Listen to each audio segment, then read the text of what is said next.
I'm back.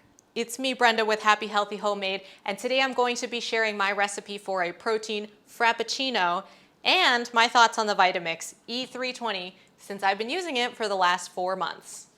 When I got the Vitamix, I thought that I would be using it for all kinds of stuff like soups and dressings and marinades, but my primary use case is actually just smoothies. I don't actually need to use the blender because the protein powder that I use is very water soluble and it dissolves beautifully into a very smooth shake.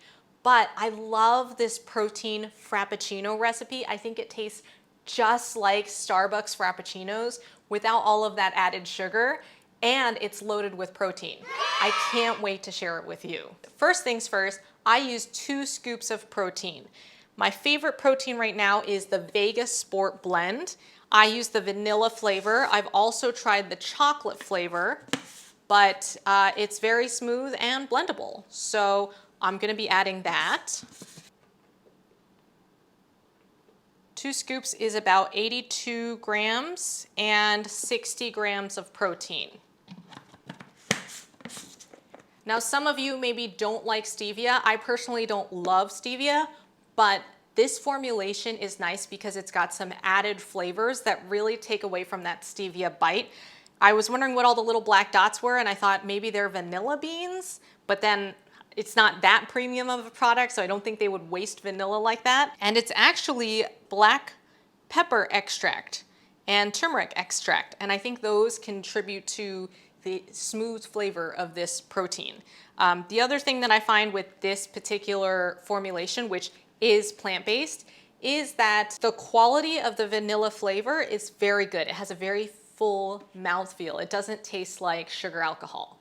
So 2 scoops of your favorite protein powder. Of course, you could use 1 scoop. It's totally up to you.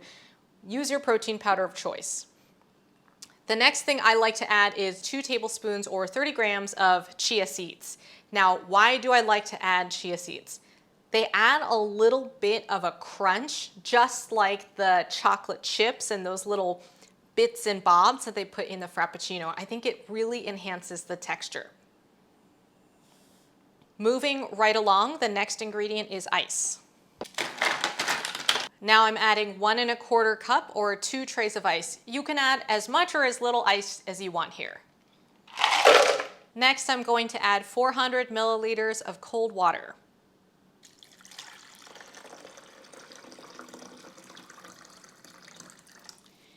That's about 1 3/4 to 2 cups.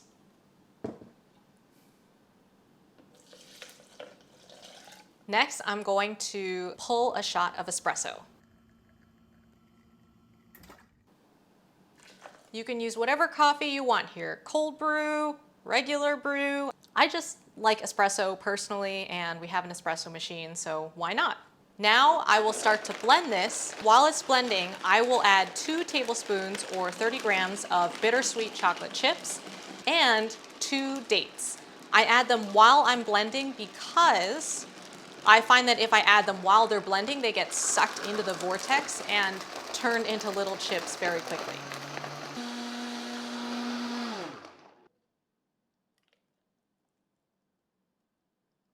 Let's have a taste. Wow, that is delicious. It tastes just like a Starbucks Frappuccino, and it's only got 46 grams of total carbohydrates, 22.2 grams of which is sugar. It's got these great little chunks from the chia seeds and the chocolate chips, and then occasionally you get a little bite of a date. The coffee rounds it out, and this is a wonderful treat for post-workout. So the Vitamix itself, I do use quite a bit. The primary use case is smoothies. You can see that I'm drinking out of the blender cup just because it's my biggest see-through cup so that you can see the final product. But I actually don't use the personal blending option.